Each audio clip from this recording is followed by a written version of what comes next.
ఏంటి ప్రభు అంటే, నీ నవ్వుని, నీ లవ్వుని, నీ కొడుకుని నాకు ఇచ్చేయి అన్నాడు. నవ్వాగిపోయిన అబ్రహాంకి, ఏది చూసైతే నవ్వుతున్నావా ఆ నవ్వే నాకు కావాలి, ఏది లవ్ చేస్తున్నావా ఆ లవ్వే నాకు కావాలి, నీకు ఒక్కగానొక్క పుత్రుడు నాకు కావాలి, నాకు ఇచ్చేయి. ఎందుకు ఐజాక్ కొరకు మనం ఇంతలా నేర్చుకోవాలంటే మీరు ఇంటికి వెళ్ళాక చదవండి. గలతీ పత్రిక 4:28 ఇంటికి వెళ్ళి చదవండి. గలతీ పత్రిక 4:28 క్రైస్తవులకి రిప్రజెంట్ ఎవరో తెలుసా? ఐజాక్. ప్రభు అయిన యేసుక్రీస్తు వారికి ముంగుర్తు, షాడో ఎవరో తెలుసా? ఐజాక్. ఇస్సాకు యేసుక్రీస్తు వారి గుర్తు, ఇస్సాకు గలతీ పత్రికలో క్రైస్తవులకు గుర్తు. ఈ ఇస్సాకు ఈ వంశావళిలో యేసుక్రీస్తు వారికి ఒక తొలడుగు. ఈయన గురించి మనకి ఎందుకు పరిచయం చేస్తారు మత్తయ్య గారు అంటే, ఇదిగో ఈయన చూడండి. ఆ మత్తయ్య గారు పరిచయం చేస్తున్నప్పుడు, ఇదిగో నీ నవ్వు నాకు కావాలని అబ్రహాంని అడిగాడు. ఆ టైంలో మన అబ్రహాం సైడ్ నుంచే మనం స్టడీ చేస్తాం, కానీ అసలు ఇస్సాకు సైడ్ ఏం జరుగుతుందని ఎప్పుడైనా మనం స్టడీ చేసామా? నా మాట మీకు అర్థమవుతుంది లేదు. కీలకమైన ఘట్టం అబ్రహాము ఇస్సాకుల జీవితంలో కీలకమైన ఘట్టం ఏదుందంటే బలి సందర్భం. ఆ బలి సందర్భంలో అసలు ఆ నిండు వృద్ధాప్యులు ఉన్న అబ్రహాము ఎంత ఒరిగిపోయాడని అబ్రహాము సైడ్ నుంచే మనం చూస్తాం, కానీ అసలు ఇస్సాకు ఏం ఫీల్ అవుతున్నాడో ఎప్పుడైనా మనం గమనించామా? ఒకసారి చూద్దాం. అసలు ఇస్సాకు గారిని టచ్ చేద్దాం. ఈరోజు మనం కేంద్రీకరించేదంతా ఇస్సాకు మీదే, ఐజాక్ మీదే మన స్టడీ. ఒకసారి చూద్దాం. ఆదికాండం 22వ అధ్యాయం.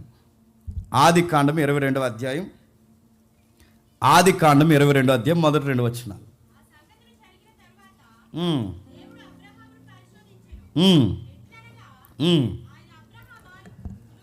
ఆయన అబ్రహామును పిలవగా అతడు చిత్తము ప్రభువా నేను. అప్పుడు ఆయన, నీకు ఒక్కడై ఉన్న నీ కుమారుణ్ణి అనగా నీవు ప్రేమించి ఇస్సాకును తీసుకొని మొరియా దేశానికి వెళ్ళి అక్కడ నేను నీతో చెప్పబో పర్వతముల్లో ఒక దాని మీద దహన బలిగా అర్పించమని చెప్పాను. బాగా వినండి. ఈ సందర్భాన్ని మనం అర్థం చేసుకుంటున్నప్పుడు ఎంతసేపు మనం ప్రసంగాలన్నా అబ్రహాము గుండె ఎలా కొట్టుకుందని మనం చూస్తాం. ఒక్కగానొక్క కొడుకుని దేవుడు అడుగుతున్నప్పుడు ఆ ఒక్కగానొక్క కొడుకు బలిగా సొంత చేతులు తెస్తున్నప్పుడు వృద్ధాప్యంలో ఉన్న తండ్రి ఎంతగా అసూలు బారిసే పరిస్థితుల్లోకి వెళ్ళిపోయాడో చూస్తాం. కానీ ఈరోజు కొంచెం టర్న్ తీసుకుందాం మనం. అబ్రహాం సైడ్ కాకుండా ఈ సందర్భంలో ఇస్సాకు యొక్క విశ్వాసం ఆ టైంలో ఎలా పనిచేసింది, ఏం జరుగుతుంది అసలు?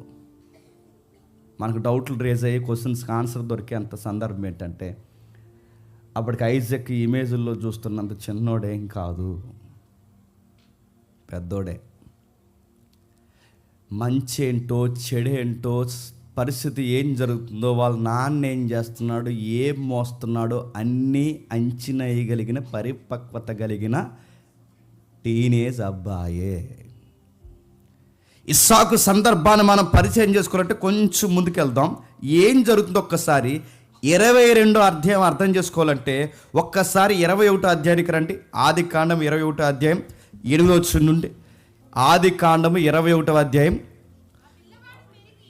ఆ పిల్లవాడు పెరిగి పాలు విడిచెను. ఇస్సాకు పాలు విడిచిన దినమందు అబ్రహాము గొప్ప విందు చేసెను. అప్పుడు అబ్రహామునకు ఐగుప్తీయురాలైన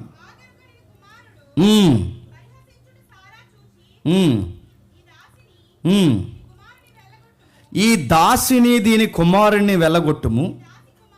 ఈ దాసి కుమారుడు నా కుమారుడైన ఇస్సాకుతో వారసుడై ఉండడని అబ్రహాము తన్ను. బాగా వినండి. అబ్రహాము గారు పాలు మానేసిన వెంటనే ఇంట్లో చాలా పెద్ద ఫంక్షన్ పెట్టాడట, లవ్ ఫీస్ట్ పెట్టాడట. ఎవరు? అబ్రహాం గారు. ఎప్పుడైతే ఆ కార్యక్రమంలో మంచి ప్రేమ విందు పెట్టాడో ఆ అబ్బాయి పాలు మానేసి అటు ఇటు తిరుగుతాడు. ఎవరు అబ్బాయి? ఇస్సాక్ గారు. ఆయన అటు ఇటు తిరుగుతున్నాడు. అప్పటికే ఒకడు పుట్టాడు. ఎవరికి? ఇస్మాయిల్. ఎవరికి? అబ్రహాం గారికి, ఆగర్కి, మళ్ళీ ఆ కుంపటంతా తెచ్చింది ఈ శారమ్మే. ఈ శారం కుదురుకుంటా కుంపటి లేకుండా ఉండు. ఆ శారం తెచ్చిన వ్యవహారానికి ఈ కుంపట్లో ఆడు ముందు పుట్టాడు. ఎవరు? ఇస్మాయిల్ గారు ముందు పుట్టారు. ఇస్మాయిల్ ముందు పుడితే ఇస్మాయిల్ కాస్త వయసులో పెద్దోడు కనుక ఈ చిన్న పిల్లోడిని ఎగతాళి చేస్తున్నాడు అంట. మరి ఏమైనా ఎగతాళి చేశాడు అక్కడ కామెంటరీ లేదు, కానీ మొత్తం మీద శారమ్మకి గట్టిగానే మండింది. ఒరే, నేను పిలుస్తూ వచ్చింది మీ అమ్మ, మేము పెడితే బతుకుతున్నారు మీ అమ్మ, నువ్వు అలాంటిది నా కొడుకు నేను ఎటకారం చేస్తున్నావని ఫైర్ ఎవరి మీద ఇచ్చింది? ఇస్మాయిల్ మీద ఇవ్వలేదు కానీ చెప్పండి. డైరెక్ట్ గన్ షాట్ ఎవరు పెట్టింది చెప్పండి? అంతా నువ్వే చేసావు. ఎవరిని? శారం. అసలు అంతా ఆయన చేయలేదు, ముందు ఇప్పుడు చేసింది ఎవరు? శారం. ఆడలతో వచ్చిన గొడవ పెట్టంటే చేయాల్సిందంత చేసి చెప్పండి. అంతా నువ్వు, అదేలే అంతా నువ్వే చేసావు అంటారు. మీ ఆవిడ ఇక్కడ ఉంది, చెప్తాను. చెయ్యాల్సిందంతా చేసి చెప్పండి. అంతా నువ్వే చేసావు అంటారు. అంతా నువ్వే. శారమ్మకు కూడా చూడండి, అసలు సలహా ఇచ్చింది ఎవరు? బోర్డు సలహా ఇచ్చింది ఎవరు? తీసుకొచ్చింది ఎవరు?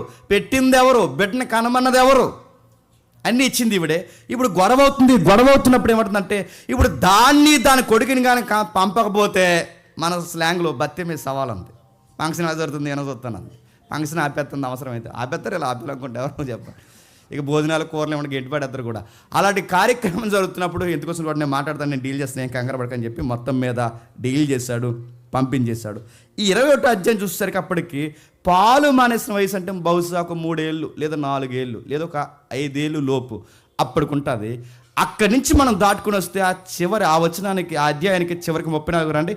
అబ్రహాము ఫిలిస్తీన్ల దేశంలో అనేక దినములు పరదేశకుడు, అనేక దిలానాల దగ్గర కొన్ని మూలాలు చెప్తున్నా అనేక సంవత్సరాలు ఉన్నాడు. అంటే ఫంక్షన్ అంటే ఈ అధ్యాయంలో పాలు మానేసిన వెంటనే ఫంక్షన్ జరిగిపోయింది. ఈ అధ్యాయం చివరికి వచ్చేసరికి ఫంక్షనే కాదు, కొన్ని సంవత్సరాలు జరిగిపోయింది. అంటే అప్పటికి ఈ ఫంక్షన్కి, ఈ సంవత్సరాలకి, ఈ కాలాన్ని కలిపితే అప్పటికి ఇస్సాకు వయసు చెప్పండి పెరిగింది. ఎంత వయసు పెరుగుంటుంది? ఎంత వయసు పెరుగుంటుంది అంటే 22వ అధ్యాయం రండి ఒకసారి. 22వ అధ్యాయం 6 వచనం. 22వ అధ్యాయం 6 వచనం. దహన బలికి కట్టెలు తీసుకొని తన కుమారుడుకు ఇస్సాకు మీద పెట్టి తన చేతితో నిప్పును కత్తిని పట్టుకొని పోయిన ఏమర్థం అవుతుంది చెప్పండి. ఇస్సాక్ గారు 21వ అధ్యాయం చూసేసరికి పాలు మానేసి ఆడుకునే వయసు. ఆ 34 వచనంకి వచ్చేసరికి కొన్ని దినాలు, సంవత్సరాలు గడిచిపోయి 22వ అధ్యాయం 6వ వచనంకి వచ్చేసరికి మనం అనుకుంటాం జస్ట్ పేజీ తిప్పేసాం అనుకుంటాం, కానీ పేజీ అధ్యాయం తిప్పేయడం కాదు. కొన్ని సంవత్సరాల చరిత్ర ఉంది. ఈ సంవత్సరాల చరిత్రలో కాలంతో పాటు ఇస్సాకు వయసు కూడా పెరిగింది. మీరు చూడండి, కట్టెలు మోస్తున్నాడంటే, ఒక మనిషిని కాల్చేంత కట్టెల మోపు మోస్తున్నాడంటే ఆడుకునే వయసు అంటారా, టీనేజ్ వయసు అంటారా చెప్పండి. టీనేజ్ అంటే ఒక మనిషిని, లేదా ఒక పొట్టేల్ని, లేదా ఒక గొర్రె పిల్లని, ఒక మనిషిని కాల్చేంత, ఒక దేహాన్ని కాల్చేంత మోపు మోస్తున్నాడంటే అప్పటికి తండ్రి అంతా ఎదిగిపోయాడు. ఒక మనిషి, ఒక సంపూర్ణమైన మనిషి చేయగలిగే పనులు ఆ కుర్రోడు చెప్పండి చేస్తున్నాడంటే కట్టెలు మోస్తున్నాడు. రెండోది చెప్పిన ఆ 22:7 వచనంలో దహన బలికి గొర్రె పిల్ల ఉండాలని అడుగుతున్నాడంటే మెచ్యూరిటీ వచ్చేసింది. నా మాట మీకు అర్థమవుతున్నా లేదు? అంటే కట్టెలు మోస్తున్నాడు, దహన బలికి గొర్రె పిల్ల కావాలంటున్నాడు. దహన బలికి గొర్రె పిల్ల కావాలని అడుగుతున్నాడంటే మీకు అర్థం కావాలి, ఆ దహన బలికి గొర్రె పిల్ల కావాలని అడుగుతుందంటే దహన బలేంటో, కృతజ్ఞత బలేంటో, లేదా అర్పించే సాదాసీద అర్పణలేంటో అన్నీ అబ్బాయికి అప్పటికే చెప్పండి అర్థమైపోతున్నాయి. రెండవది ఇంకా బాగా అర్థం కావాలంటే, తన తండ్రి గొర్రె పిల్లను కాదు తననే బలిస్తున్నాడని తెలిసినప్పుడు పారిపోగలిగే శక్తి ఇస్సాకుకున్నా పారిపోకుండా నిలబడుతున్నాడంటే తండ్రి యొక్క ఫెయిత్ని చెప్పండి గౌరవించే నాలెడ్జ్ ఆ అబ్బాయికి ఉంది. చిన్నోడేం కాదు. ఇస్సాకు జీవితంలో ఇంకా బాగా వినండి, అతడు ప్రయత్నిస్తే ఖచ్చితంగా తప్పించుకుని పోతాడు. అతడు ఎలాంటి ప్రయత్నాలు చేసినా గమనించండి, వాళ్ళ నాన్నగారు వెనకాల పరిగెట్టలేడు. ఎందుకంటే అబ్రహాంకి అప్పటికి 100 దాటింది, ఇస్సాకుకి మంచి టీనేజ్ వయసు ఉంది. నీ గొర్రె పిల్ల, నీ శాదస్తం భక్తి నా మీద చూపిస్తున్నావు ఏంటని వాళ్ళ నాన్న మీద తిరగబడితే అబ్రహాం ఏమన్నా చేయగలడా? ఏమీ చేయలేడు. కానీ ఆయన తిరగబడలేదు. తప్పించుకునే శక్తి ఉన్నా తిరగబడలేదు, తప్పించుకునే ప్రయత్నాలు చేయలేదు. కానీ ఆయన ఎలాంటి ప్రయత్నాలు చేసినట్టు బైబిల్ నమోదు చేయలేదు. ఇంకా అబ్రహాము గారిని ఎదిరించి వాదించి తప్పించుకునే ప్రయత్నాలు చేశాడు. వృద్ధాప్యంలో తన తండ్రిని ఎలాగైనా లోపడ్డానికి కష్టతరంగా వ్యవహరించాడనే పదాలు బైబిల్లో లేవు. నా మాట మీకు అర్థమవుతున్నా లేదో? మరలా తన తండ్రిని అంటే అబ్రహాముతో ఎదిరించడం లేదు, వాదించడం లేదు, తప్పించుకునే ప్రయత్నం చేసడం లేదు. వృద్ధాప్యంలో ఉన్న తన తండ్రి తన కొడుకుని లోపరుచుకోవడానికి చాలా కష్టపడ్డాడని బైబిల్లో లేదు. మరి ఏమంది? మరణం కళ్ళ ముందుకు వచ్చిందని తెలిసినా, తన తండ్రి తన మీదకి కత్తెత్తాడని తెలిసినా, మరణం వరకు తండ్రికి వినయంగా లోబడిన ఒక టీనేజ్ అబ్బాయి ఇస్సాకు అని మాత్రమే బైబిల్లో ఉంది. ఇస్సాకు చరిత్ర ఇంకా బాగా వినండి. అతని మీదకి కత్తి ఎత్తినప్పుడు బాగా వినండి. తన తండ్రి తన మీద కత్తి ఎత్తినప్పుడు పరిస్థితి ఎలా ఉందో ఆ 22వ అధ్యాయం 10వ వచనం ఒకసారి చదువుదాం. అప్పుడు అబ్రహాం తన చెయ్యి చాపి కత్తి పట్టుకొనగా యెహోవా దూత పరలోకం నుండి అబ్రహామా అని అతన్ని పిలిచెను. అందుకతడు చిత్తము ప్రభువా నేను. బాగునండి. 22వ అధ్యాయం 10వ వచనం చదువుతున్నప్పుడు తన తండ్రి తన మీదకి కత్తెత్తినప్పుడు ఇస్సాకు ప్లేస్లో నిలబడదాం. ఏం ఆలోచిస్తాడో చెప్పండి. వయసు ఉంది, పారిపోయే శక్తి ఉంది, దహన బలికి గొర్రె పిల్ల ఇవ్వాలి కానీ నరబలి ఇవ్వకూడదని ఆలోచించే జ్ఞానం ఉంది. వాళ్ళ నాన్నతో వాదన పెట్టుకునేంత బలము ప్రయత్నము ఉంది. ఇవన్నీ అబ్బాయికి అంత మెచ్యూరిటీ ఉన్నప్పుడు వాళ్ళ నాన్నగారు తన మీదకి ఇన్ని రోజులు పెంచిన నాన్న ఇలా కత్తెత్తినప్పుడు ఖచ్చితంగా ఆయన మైండ్లో ఏం తిరుగుతుంది? మనమైతే ఏం ఆలోచిస్తాం చెప్పనా? అంతేలే, మొదటి నుంచి ఎలాగైనా మా నాన్నకి ఇస్మాయిల్ అంటే ఇష్టం. మా అమ్మ పక్క గొడవ పెడుతుంటే పక్కకు పోయి మా అన్నయ్య కోసం ప్రార్థన చేశాడు. ఈ పెద్ద ఆయన నాకు తెలుసు. ఎంత గొడవ జరుగుతుంటే మా నాన్న ఏం చేశాడు నాకు తెలుసు. నీకు బిడ్డనిస్తానయ్యా అని దేవుడు వాగ్దానం చేసినా మరి ఈడి సంగతి ఏంటని ఈడి కోసమే ప్రార్థన చేశాడు. ఆ విషయం నాకు తెలుసు.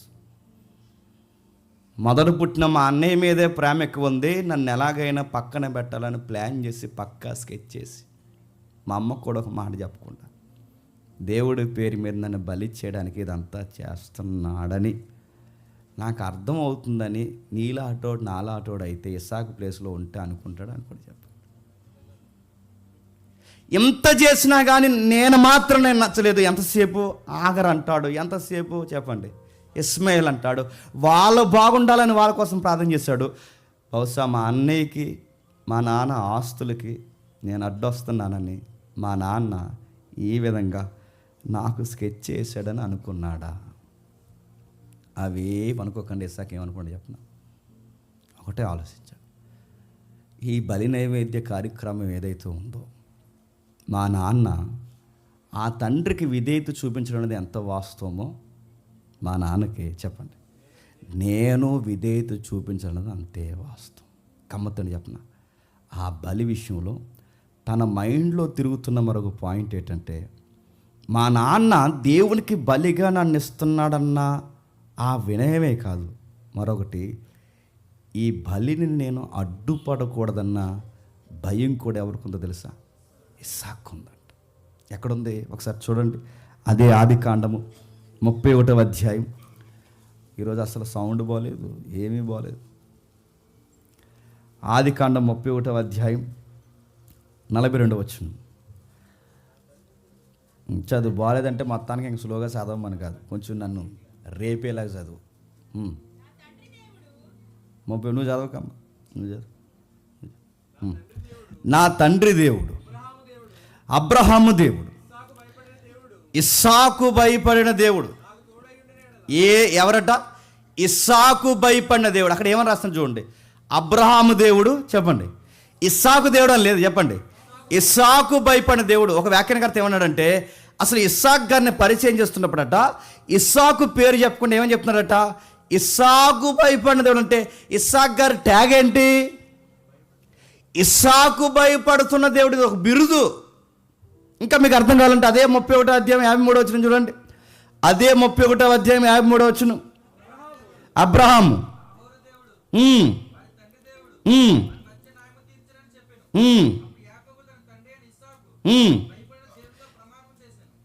నువ్వు చదువు.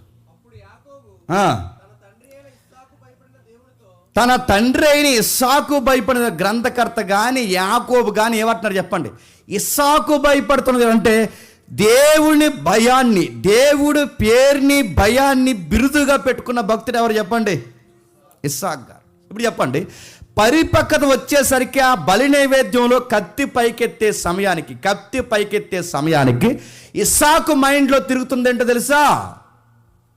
నాన్నకి విధేయత చూపించాలనే కాదు, ఇది దేవుని చిత్తానుసారమైన కార్యము, దీనికి అడ్డు రాకూడదని ఆ రోజు బలి నైవేద్యానికి తానే బలి పశువు అవుతున్నప్పుడు ఎవరికి భయపడుతున్నారు చెప్పండి? ఒకటి, దేవునికి భయపడుతున్నాడు. 2, వాళ్ళ నాన్నకి లోబడుతున్నాడు.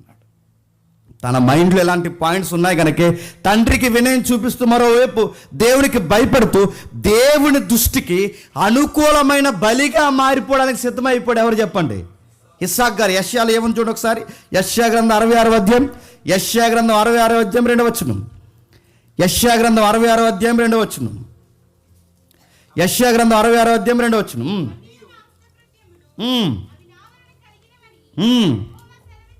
యెహోవా సెలవిచ్చుచున్నాడు,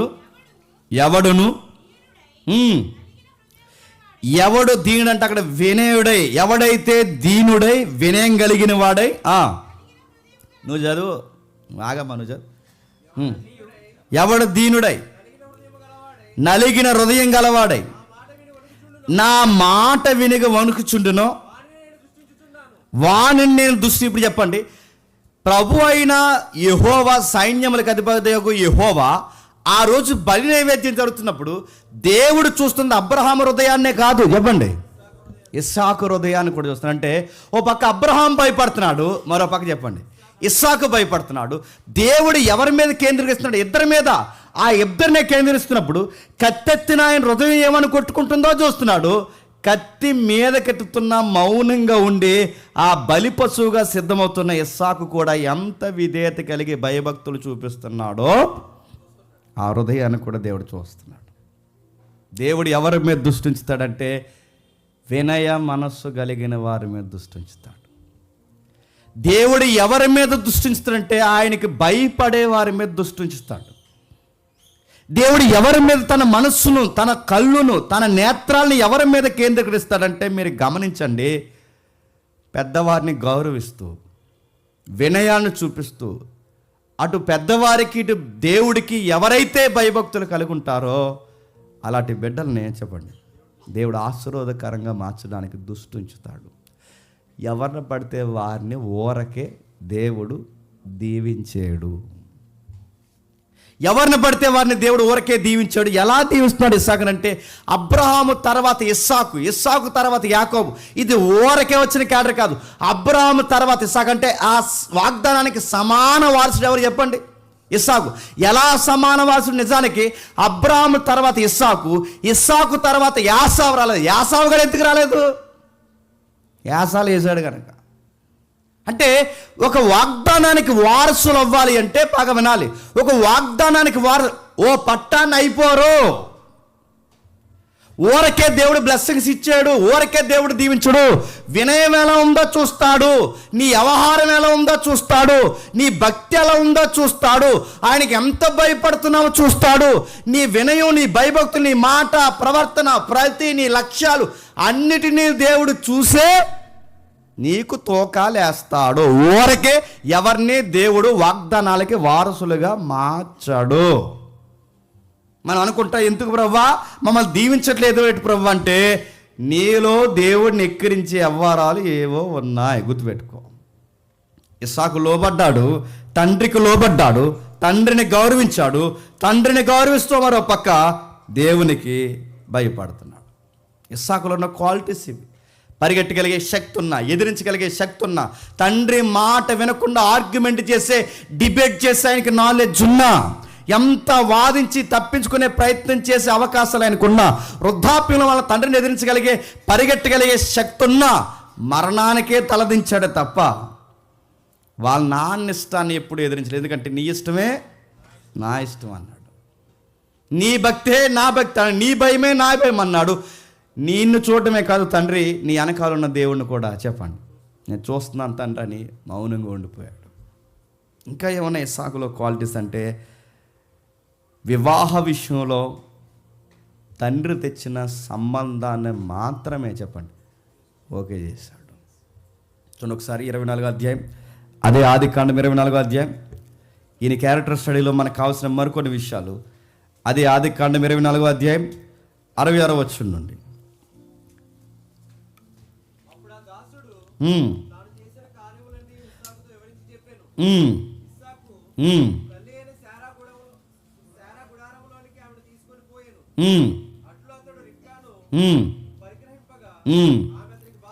మీరు గమనించండి, ఇస్సాకు గారికి సంబంధం తెచ్చింది ఎవరండి? ఎలియాజరుకి సంబంధం చూడమని చెప్పింది ఎవరండి? అబ్రహాం గారు. వీళ్ళిద్దరూ ఎవరికి సంబంధం చూస్తున్నారు? ఇస్సాకు గారికి. గమ్మత్తుడు చెప్పనా, నా పెళ్లి చేయడానికి మీరు ఎవరైనా అడగలేదు, గుర్తుపెట్టుకోండి. ఈ జనరేషన్ అయినా ఆ జనరేషన్ అయినా సొంతంగా పెళ్ళిళ్ళు చేసుకునే బ్యాచ్ ఉన్నారా లేదా? అక్కడ వరకు ఎందుకు? ఇస్సాకు గారికి పుట్టిన కొడుకులు ఎవరైతే ఉన్నారో, యాసావు ఎవరిని చేసుకున్నాడు? అన్యుని చేసుకున్నాడు. యాకోబు ఎవరిని చేసుకున్నాడు? లవ్ మ్యారేజ్ చేసుకున్నాడు. మీరు బాగా వినండి, వాళ్ళ మ్యారేజ్లో తండ్రికి ఏమైనా ప్లేస్ ఇచ్చారా? కనుక మీరు చూడండి, తన తండ్రికి అవకాశం ఇవ్వడమే కాదు, ఆయన ఎంతకంటే తన తర్వాత పుట్టిన జనరేషన్ కొడుకులు చేసే పనులు ఈ తండ్రి చేయట్లేదు. ఏం చేయట్లేదు? 40 ఏళ్ళు అప్పటికి ఈయనకి వివాహం అయ్యే సమయానికి ఇస్సాకు వయసు అంచనా ప్రకారం ఎంత? 40 ఏళ్ళు. 40 ఏళ్ళు బాగా వినండి, ఎక్కడ ఏ తప్పుడు మార్గాలకు పోకుండా, ఎలాంటి కుండాగోర్ల పనులు చేయకుండా, ఎలాంటి చీకటి సంబంధాలు పెట్టుకోకుండా 40 ఏళ్ళు ఎలా అటు ఇటు చూడకుండా అంత నిష్ట కలిగి ఎలా ఉన్నాడంటే, దేవునికి భయపడే భక్తుడు ఎవరు చెప్పండి? ఇస్సాకు. మరోవాడు చెప్పనా, 40 ఏళ్ళ వయసు అప్పటికి రిబకమ్మ వయసు ఎంత? సగానికి సగం ఎంత చెప్పండి? 17, 16 నుంచి. అదే అమ్మాయి కన్య అని రాయబడింది ముందు అధ్యాయంలో. కన్య అంటే పురుషుని ఎరగని కన్య. ఆ శబ్దానికి అర్థాలు ఏంటంటే 16 నుండి 17 సంవత్సరాలు, లేదా 16, 17 ఈ మధ్యస్థం. ఇస్సాకు ఎంత? 40. ఆయనకి 40, ఈవిడ 17. ఎంత? ఇప్పుడు ఎంత తేడా ఉంది చెప్పండి? సగానికి సగం. ఆయన వయసులో సగం ఈ పిల్లది ఎవరిది?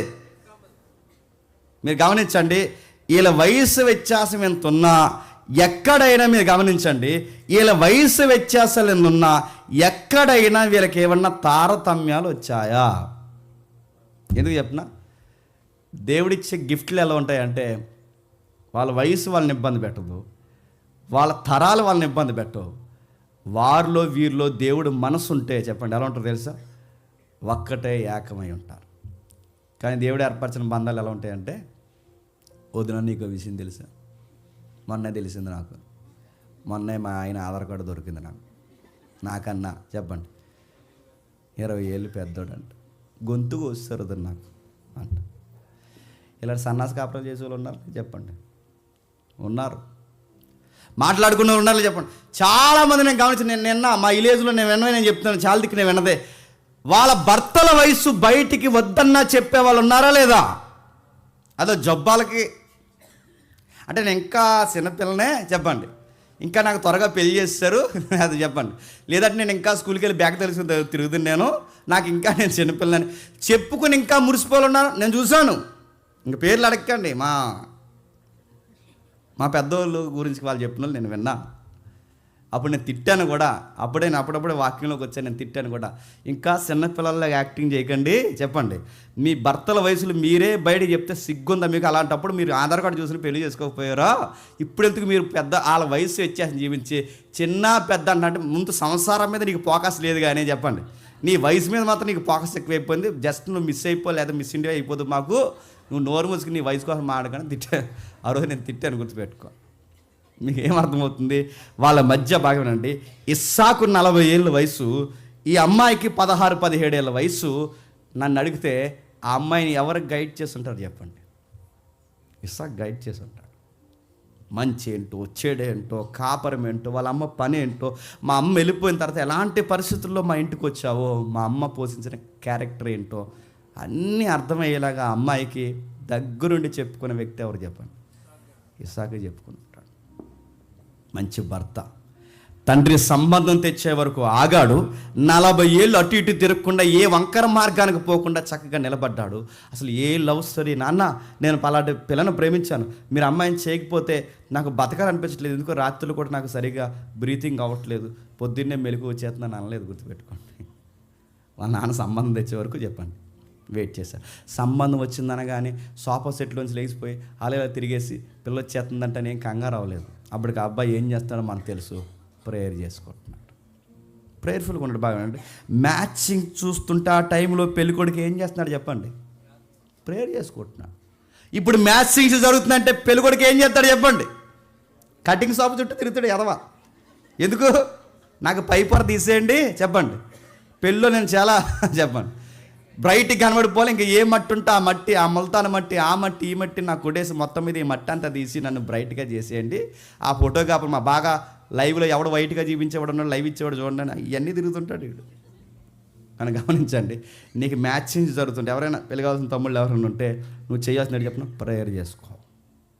నీకు తెలుస్తుంది అబ్బా, నేను సీరియస్ చెప్తున్నాను. నీకు తెలుస్తుంది, దేవుడు చక్కటి బంధాన్ని నీకు ఏర్పరుస్తాడు. చక్కగా దేవుడు నీకు ఒక జతని ఏర్పరుస్తాడు. నిన్ను అర్థం చేసుకుని నీ కష్టం కన్నీళ్ళలో కలిసి వచ్చే బంధాలను దేవుడు ఖచ్చితంగా నీకు అనుగ్రహిస్తాడు. ఇస్సాకుకి చక్కటి తల్లినిచ్చాడు రెబెక్కమ్మని. ఆ రెబెక్కమ్మ వచ్చింది, ఇస్సాకుని అర్థం చేసుకుంది, తల్లి స్థానాన్ని చెప్పండి భర్తీ చేసింది.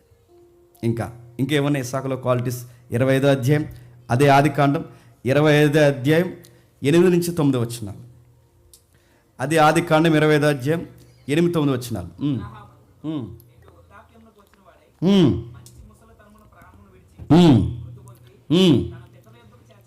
తన పితరుల యొద్దకు చేర్చబడెను.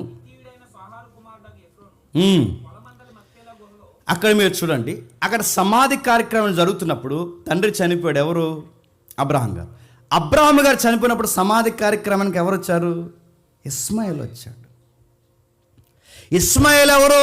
ఒక మాటలో చెప్పాలంటే ఇస్సాకు అంటే పన్నోడు. కానీ గమ్మత్తని చెప్పిన బరియల్ కార్యక్రమం అంటే సమాధి కార్యక్రమం జరుగుతున్నప్పుడు ఇస్మాయిల్తో ఎలాంటి గొడవలు పెట్టుకోలేదంట. మీకు ఇస్సాకు క్యారెక్టర్ ఎలా అర్థమవుతుందో నాకు తెలియదు, కానీ ఇలాంటి కొడుకు ఏ కుటుంబంలో ఉన్నా నిజంగా తండ్రికి ఎప్పుడు నవ్వు తెచ్చే పనులే చేస్తారండి. మంచిగా ఆనందిస్తారు అలాంటి కొడుకులను బట్టి. తన తండ్రి చనిపోయినప్పుడు వాళ్ళ అన్నయ్య ఇస్మాయిల్ వస్తే చిన్నప్పుడు ఎంత ఏడిపించాడు అబ్బాయి గుర్తులేదా? అసలు ఇంట్లోంచి ఎందుకు వెళ్ళిపోయాడో గుర్తులేదా? అసలు ఎంత గొడవలయ్యా అబ్బాయి గుర్తుండదా? వీళ్ళు ఎంత విరోధ భావంతున్నారు గుర్తులేదా? ఇలాంటివన్నీ గుర్తున్నా నాన్న శవానికి చివరి అంత్యయాత్రలు జరుగుతున్నప్పుడు, అంత్యక్రియలు జరుగుతున్నప్పుడు ఇస్మాయిల్ వచ్చినప్పుడు, రే ఇప్పుడు ఎలా వచ్చావో సిగ్మాల ముఖం పెట్టుకుని, తలకూర పెడితే నేను పెట్టాలి, చివరి అంత్యక్రియలు చేస్తే నేను చేయాలి, నువ్వెందుకు వచ్చావు, ఆస్తులు పంచుకోవడానికి వచ్చావని ఏమన్నా గొడవలు పెట్టుకున్నాడా? కానీ ఈరోజు మీరు చూస్తున్నారు లేదు కొన్ని వార్తలు, తల్లిదండ్రులు శవాన్ని ముందెట్టుకుని తండ్రి తల్లి చచ్చిపోరన్న బాధ కన్నా వాటాల కోసం ఆస్తుల కోసం గొడవలు పెట్టుకునే కొడుకులు అంటే అన్నదమ్ములు ఉన్నారంటే మీరు నమ్మగలరా? కానీ ఇస్సాకు ఎలాంటి చెప్పండి, తన తండ్రి శవాన్ని ముందు పెట్టుకుని ఆస్తులు పంచుకోవడానికి వచ్చావా? ఇన్ని రోజులు లేని ప్రేమ ఇప్పటివరకు నేను చూసాను నాన్నే, కనీసం ఉన్నాడా తిన్నాడా నడకుండా చనిపోయేటప్పుడు ఇక సాగుకోవరు చల్లగొచ్చినప్పుడు వచ్చి ఇప్పుడు తండ్రి యొక్క అంత్యక్రియల కొరకు చివరిలో వచ్చావు, ఏం పంచుకుపోదామని వచ్చావని ఏమైనా గొడవ పెట్టుకున్నాడా? శత్రువు సైతు ఇంటికి వస్తే చెప్పండి చక్కగా పలకరించే మంచి క్యారెక్టర్ ఉన్న వ్యక్తే చెప్పండి ఇస్సాకు. మరో మాట చెప్పనా, అది 26వ అధ్యాయం 12వ వచనం. అదే ఆదికాండం 26వ అధ్యాయం 12వ వచనం నుండి ఇస్సాకు ఆ దేశమందు ఉన్నవాడై విత్తనము వేసి ఆ సంవత్సరము 100 అంతల ఫలము పొందెను. యెహోవా అతన్ని ఆశీర్వదించును గనక ఆ మనుష్యుడు గొప్పవాడాయను, అతడు మిక్కిలి గొప్పవాడగు వరకు క్రమక్రమముగా అభివృద్ధి పొందుచూ వచ్చెను. అతనికి గొర్రెలాస్తి, గొడ్లాస్తి, ఫిలిష్తీయులు అతని యందు అసూయపడిరి. అతని తండ్రి అయిన అబ్రహాము దినములలో అతని తండ్రి తవ్విన బావులన్నిటినీ ఫిలిష్తీయులు మన్ను పోసి పూడ్చేది. ఇప్పుడు చెప్పండి, భూమి ఎవరిది? ఇస్సాకుది. అబ్రహాము తర్వాత ఆ ల్యాండ్ రికార్డెడ్గా ఎవరిది? ఇస్సాకుది. ఇప్పుడు ఆ బావులు ఎవరివి? వాళ్ళ తండ్రి తవ్వించాడు కనుక ఇస్సాకువి. అన్ని ప్రాపర్టీకి ఆయనే క్లెయిమ్ చేసుకోవడానికి అర్హత, ఆయనకి అన్ని హక్కులు ఉన్నా వాటి మీద అజమాయిషీ చేస్తున్నది ఎవరు? ఫిలిస్తీన్లు. అసలు ఆస్తులు ఎవరివి? వీనివి. వీళ్ళ అజమాయిషీ ఏంటి? ఒకప్పుడు మా ల్యాండ్ మాకు కూడా సంబంధం ఉందని చెప్పి ఇస్సాకు మీద గొడవ తిరగబడి వాళ్ళ తండ్రి తవ్వించిన జ్ఞాపకార్థపు బావుల్ని పూడ్చేసి ఇస్సాకు అభివృద్ధి యందు అసూయ పడిపోతుంటే ఆ టైంలో ఇస్సాకు చేసిన పని ఏంటి? రండ్రా రచ్చబండలో తెలుసుకుందాం. ఎవరిదరా ఈ భూమి? మా నాన్న ఇచ్చాడు ఈ భూమి, మా నాన్నకి దేవుడు ఇచ్చాడు ఈ భూమి. మీరు ఏం చేశారు? ఆ రోజు మా నాన్న ఉన్నప్పుడు నోరు మూసుకుని ఏడ్చారా? ఈ బావులు మావి, ఈ భూములు మావి, మా మీదకి మీరా తిరగబడుతున్నారా? మాకు మంది బలగా లేవనుకుంటున్నారా? బస్తీ మీద సవాలు మీరుంటారు నేనుంటారు చూసుకుందాం అన్నాడా? ఈ బావి పూడ్చేస్తే ఆ బావి దగ్గరికి పోయాడట, ఆ బావి పూడ్చేస్తే మరో దిక్కునికి పోయాడట, అక్కడ పూడ్చేస్తే మరో దిక్కునికి పోయాడట, అక్కడ పూడ్చేస్తే మరో దిక్కునికి పోయాడు. అంటే ఎక్కడ ఎవరు అడ్డొచ్చినా అక్కడి నుంచి తప్పించుకొని మరొక ప్రాంతానికి పోతున్నాడు తప్ప గొడవలు పెట్టుకునే ప్రయత్నం చేయట్లేదు. అది ఇస్సాకు అంటే. మన ఆస్తులు లాగేసుకున్నా, మన భూములు లాగేసుకున్నా, మన సంపద వీళ్ళు లాగేశారని మనకు తెలిసిన ఇస్సాకులోంచి మనం నేర్చుకోవాల్సింది ఏంటి చెప్పిన? ఏం ఆర్గ్యుమెంట్లు చేయకండి, అలా వదిలేయండి అంతే. వాళ్ళ గొడవ పెడుతున్నారని మనకు అర్థమైతే అక్కడి నుంచి జరిగిపోండి, అక్కడ గొడవ పెడితే అక్కడి నుంచి జరిగిపోండి. ఏం ఆర్గ్యుమెంట్ చేయకండి, ఎక్స్ప్లెనేషన్ ఏమి ఇవ్వకండి, అక్కడి నుంచి పక్కకు వచ్చేయండి. ఎందుకంటే ఆ బావిని తవ్వడమైతే తవ్వగలరు కానీ ఆ జలములు ఇచ్చేది ఎవరు చెప్పండి? దేవుడు. అందుకే ఇస్సాకు అక్కడి నుంచి కదిలిపోయాడు. ఏం జరుగుతుంది చూడండి 16 వచనం నుంచి. నువ్వు మాకంటే బహుబలము గల మా యొద్ద నుండి వెళ్ళిపోయి. ఇప్పుడు చెప్పండి, గొడవగా దిగితే ఎవరు, ఆ ఫైట్ జరిగితే ఆ ఫైట్లో ఖచ్చితంగా ఎవరు గెలుస్తారు చెప్పండి? ఇస్సాకు. ఎందుకు? శత్రువులు చెప్తున్నారు ఏమని? నువ్వు మాకంటే బహుబలంగా, అంటే నువ్వు మాతో ఫైట్కి దిగితే నేనేం ఎదిరించలేము, అయినా మేము అసూయపడి చేస్తున్న పనులకి నువ్వు తిరగబడితే మేము ఎదిరించలేము, దయచేసి మా యొద్ద నుంచి పో కిందికి. ఇస్సాకు అక్కడి నుండి వెళ్ళి గెరారు లోయలో గుడారం వేసుకుని అక్కడ నివసించను.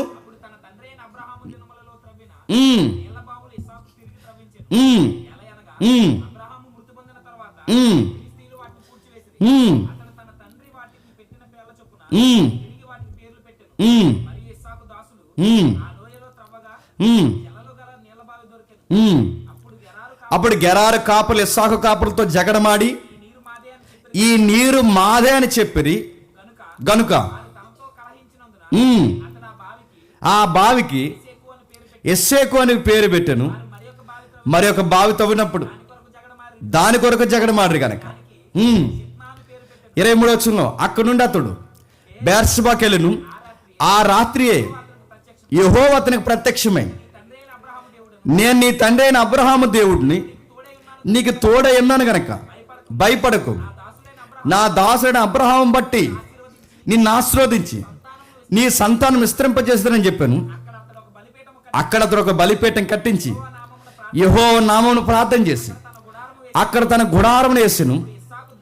అప్పుడు ఇస్సాకు దాసులు అక్కడ బావి తవ్వరి అంతటి అబీమెలెకును అతని సేతుడైన అహాజతును సేనాధిపతి అయిన పికోలును గెరారు నుండి అతని వద్దకు వచ్చి, ఇస్సాకు, మీరు నా మీద పగబెట్టి మీ వద్ద నుండి నన్ను పంపివేసిన తర్వాత ఎందు నిమిత్తం నా యొద్దకు వచ్చి ఉన్నారని వారు అడగగా, వారు యెహోవా నిశ్చయముగా నీకు తోడై ఉండుట మేము చూసితమే కనుక మాకును, అనగా మాకును నీకును మధ్య ఒక ప్రమాణం చేయవలననియు, మేము నిన్ను ముట్టక నీకు మేలే తప్ప మరి ఏమీ చేయగా సమాధానముగా పంపివేసితము గనుక నీవును మాకు కీడు చేయకుండా నీతో నిబంధన చేసుకుందామని అనుకుంటుమి.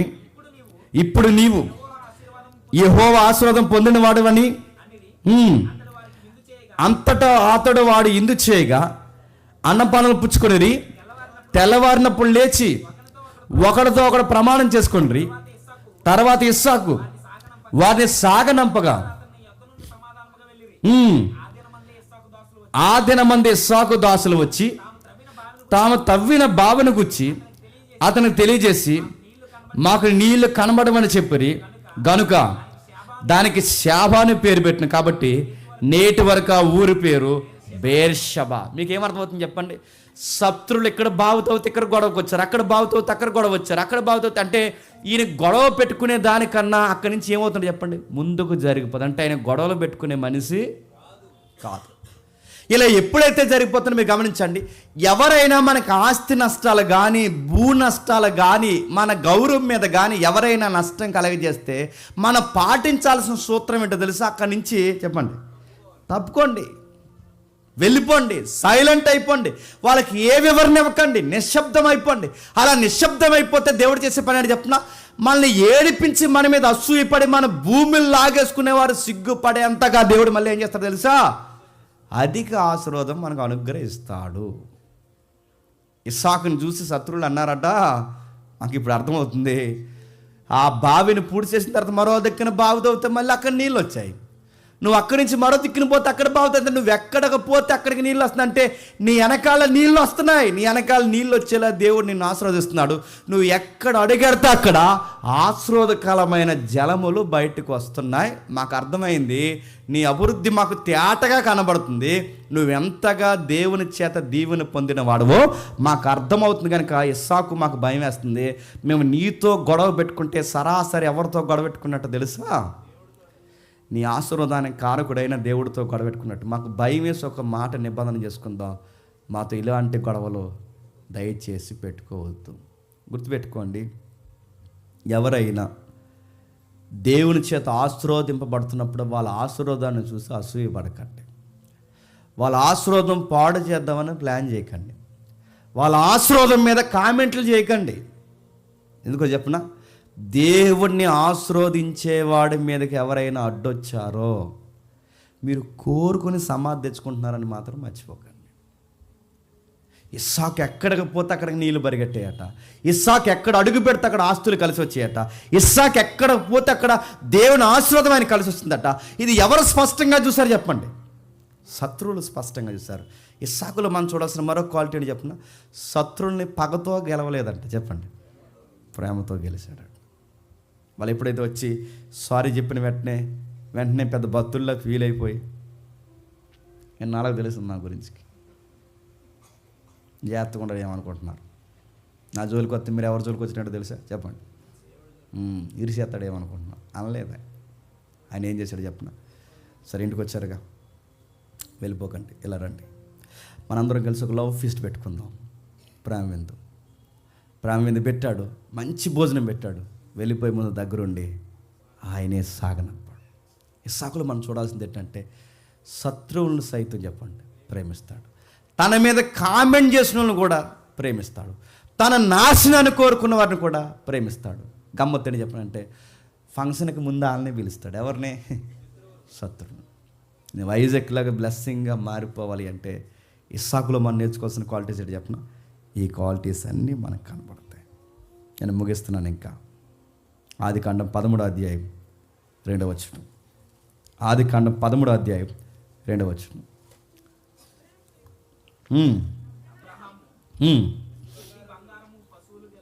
అబ్రహాము ఎండి బంగారము పశువులు కలిగి బహు ధనవంతుడై ఉండెను. అతడు ప్రయాణం చేయొచ్చు దక్షిణము నుండి బేతేలు వరకు, అనగా అబ్రహాంకి ఏమన్నాయంట? ఎండి బంగారము పశువులు. ఒక మాట చెప్పాలంటే ఆస్తిపరుడు ఎవరు చెప్పండి? అబ్రహాం. ఇంత ఆస్తిపరుడికి వారసుడు ఎవరు చెప్పండి? ఇస్సాకు గారు. మీరు ఎక్కడైనా మీరు చూడండి, ఆస్తిపరులైన కొడుకులు మాటలు ఎలా ఉంటాయండి? గోకు గొడవ తెచ్చుకుంటారు. డబ్బున్న వాళ్ళ కొడుకుల పెంపకాలు ఎలా ఉంటాయి చెప్పండి. వాళ్ళ మాట తీరు బాగోదు. ఒక మాట అంటే అరే ఎదుటోని ఇబ్బంది పెట్టే మాటలు మాట్లాడతారే, అన్ని గొడవలకు కారణంగా ఉంటాయి. డబ్బులో పెరిగిన వాళ్ళు పిల్లలు అలాగే పెరుగుతారండి, రెక్కలేసుకుంటారు, మాట తీరు బాగోదు, సఖ్యత ఉండదు, సమాధానం ఉండదు, అసలు ఎక్కడ లోబడి పనిచేయరు. వాళ్ళు చూడండి, ఇస్సాకు గారి ఎండి బంగారాలకి ఇంత ఆస్తికి వారసుడైనా ఎక్కడైనా అబ్బాయిలో పొగరగా పెరిగిన వాతావరణం కనబడుతుందా? బావులు సంపాదించిన ఆస్తులను పెట్టుకుని చాలామంది మాట్లాడి హే కొనివాడేస్తానేమనుకుంటున్నావు అంటాడు. వీడు సంపాదించి వీడు కొనేస్తాడట ఆ ఇల్లు, అది కొనేస్తా అంటాడు, ఇది కొనేస్తా అంటాడు. ఏమైనా మాట్లాడితే నీ కారణం చెప్పరా కొనివాడేస్తాను అంటాడు. బావులు సంపాదించిన వీడిద్దంటే వీడు 10 రూపాయలు సంపాదించలేడు, వీడు సంపాదించలేడు, కానీ వాళ్ళు బిల్డప్ మాటలు మాత్రం చెప్పండి ఎంత దారుణంగా ఉంటుంది. కానీ ఇస్సాకుని చూడండి, ఈడ్చి తండితే, మళ్ళీ చెప్తున్నా, 10 రూపాయలు పనికిరాని వాళ్ళు అందరినీ నేర్చుకొస్తున్నాడు. చెప్పినా ఆ అబ్బాయి అంత ఆస్తుపరుడైనా కట్లు మోయమంటే కట్లు మోస్తాడు, కూర్చోమంటే కూర్చుంటాడు, యెహోవాకు భయపడతాడు, వాళ్ళ నాన్న తెచ్చిన సంబంధాన్ని పెళ్లి చేసుకుంటాడు, శత్రువు ముందుకు వస్తే ప్రేమించి వాడికి భోజనం పెడతాడు, గొడవలు పెడుతుంటే నాకేంత బలంగా ఉంది ఒకసారి వాళ్ళ మీద దూకండి అని అండు. సాధ్యమైనంత వరకు గొడవలన్నీ చెప్పండి అవాయిడ్ చేసుకుంటూ వెళ్ళిపోతాడు. కానీ ఈరోజు ఎంత బిల్డప్లు ఇస్తారండి, ఏ పనికి పనికిరారు, కానీ నెత్తి మీద 10 రూపాయలు పెడితే పనికిరాను, కానీ వాళ్ళ మాటలు ఎంత గర్వంగా ఉంటాయో. నడిచే నడక బాగోదు, మాట బాగోదు, సూపు బాగోదు, ప్రవర్తన బాగోదు, పెద్దల్ని గౌరవించే విధానం బాగోదు. అందుకే వీళ్ళ భవిష్యత్తులో ఎందుకు అంధకారం అవుతాయి చెప్తున్నా, మళ్ళీ చెప్తున్నాను. నీ మాట నీకు అంధకారం కలగజేస్తుంది, నీ గర్వం నీకు నాశనాన్ని కలగజేస్తుంది, నీ పెంపకం తేడాగా పెరిగావు గనకే నీ లగ్జరీనెస్ ఏమో చెప్పినా సింపుల్ గుడ్లకు కారణం అవుతుంది. చాలామంది జనరేషన్ పిల్లలు ఎందుకు దీవింపబట్టలేదంటే, ఇందాక తమ్ముడు చెప్పాడు, గర్వాంధులు, తల్లిదండ్రులకి చెప్పండి అవిధేయులు, ఇలాంటి వారు ఆశీర్వాదానికి కారకులు ఎవరు? నాశనానికే కారకులు అవుతారు. ఇస్సాకు అంత బాగా ఆశీర్వాదానికి కారకుడు ఎలా అవ్వడు? అంత డబ్బులో పెరిగినా కానీ అబ్బాయి వాళ్ళ నాన్న మాట వింటాడు, లోబడతాడు, చెప్పిన మాట వింటాడు, చెప్పిన పెళ్లి చేసుకుంటాడు, కూర్చోమని దగ్గర కూర్చుంటాడు, లెగమని దగ్గర లెగుతాడు, శత్రువులు వచ్చినా సరే ప్రేమిస్తాడు. ఎవడో 25 ఏళ్ళ క్రితం లేదా 40 ఏళ్ళ క్రితం 50 ఏళ్ళ క్రితం గొడవ పెట్టుకున్న అన్నయ్య ఇంటికి వచ్చిన పాత గొడవలు ఏమి ఎత్తకుండా చెప్పండి నాన్నగా చేయాల్సిన గౌరవ కార్యక్రమాలన్నీ జరిగించి ప్రేమిస్తాడు. వచ్చిన వాళ్ళందరికీ ప్రేమ విందులు పెడతాడు. నేను ముగిస్తున్నాను. అలాంటి ఇస్సాకు ఎంత లైఫ్ ఎక్స్పీరియన్స్తో అలా ముందుకు నడుస్తున్నప్పుడు అబ్రహాముకి ఇస్మాయిలు వారసుడు కాడని అబ్రహాము గారికి తెలిసిన ఆ 17వ అధ్యాయం 18వ వచనంలో ఇంటికి వెళ్ళి చదవండి. అబ్రహాం ఎవరి కోసం ప్రార్థన చేశాడో తెలుసా? ఇస్మాయిల్ కోసమే ప్రార్థన చేశాడు. నేను అనుకుంటానండి ఈ పాయింట్ ఖచ్చితంగా ఇస్సాక్ గారికి ఎదిగిన తర్వాత గుర్తుండని చెప్పండి, ఖచ్చితంగా గుర్తుంటుంది. మా నాన్న ఇస్మాయిల్ కోసం ప్రార్థన చేశాడని గుర్తుంటుంది. మా నాన్న ఎక్కువ నాకన్నా ఇస్మాయిల్నే ప్రేమించాడని గుర్తుంటుంది. ఎక్కడైనా తండ్రిని ఆ పాయింట్ మైండ్లో పెట్టుకుని ఆ గౌరవపరిచిన కొడుకుగా మనకు కనబడతాడా? కానీ సేమ్ మిస్టేక్ ఎవరు చేశారు చెప్పిన? నీకు వాగ్దాన పుత్రుడు ఇస్మాయిల్ కాదు ఇస్సాక్ అని చెప్పిన అబ్రహాము ఇస్మాయిల్ కోసమే ప్రార్థన చేశాడు. సేమ్ మిస్టేక్ ఎవరు చేశాడో చెప్పండి? ఇస్సాకు చేశాడు. ఎలా చేశాడు? పిల్లలు పుట్టి మేలేను కీడేని చేయక ముందే రెవకం ఎంత గర్భం వేసుకుని, ఏంటి ఈ బిడ్డలు నా లోపల ఏం జరుగుతుందో నాకు తెలియదు ప్రభా, నేను చచ్చిపోయేలా ఉన్నాను, బిడ్డలకు అనేకన్నా బాధపడుతున్నప్పుడు దేవుడు చెప్పిన మాట ఏంటంటే, ఏం భయపడకు, 2 జనములు నీ గర్భంలో ఉన్నాయి, ఒకడు పెద్దవాడు ఒకడు చిన్నవాడు, పెద్దవాడు చిన్నవాడికి దాసుడు అవుతాడు, చిన్నోడు చాలా ఇంపార్టెంట్, నా బ్లెస్సింగ్స్ అంతా ఎవడుకున్నాయి అన్నాడు? చిన్నోడుకున్నాయని భార్యకి భర్తకి అర్థమయ్యేలా చెప్పినా ఎంతసేపు ఇస్సాకు ఎవరి కోసం ఎక్కువ ఆలోచించాడు చెప్పండి? సేమ్ మిస్టేక్ చేశాడు ఎవరు చెప్పండి? ఆ టైంలో ఏం జరుగుతుందో ఒక్కసారి మనం చదివి ముగిద్దాం. అదే ఆదికాండము 27వ అధ్యాయం, అదే ఆదికాండం 27వ అధ్యాయం 33వ వచనం, అదే ఆదికాండం 27వ అధ్యాయం 33వ వచనం ముగిద్దాం.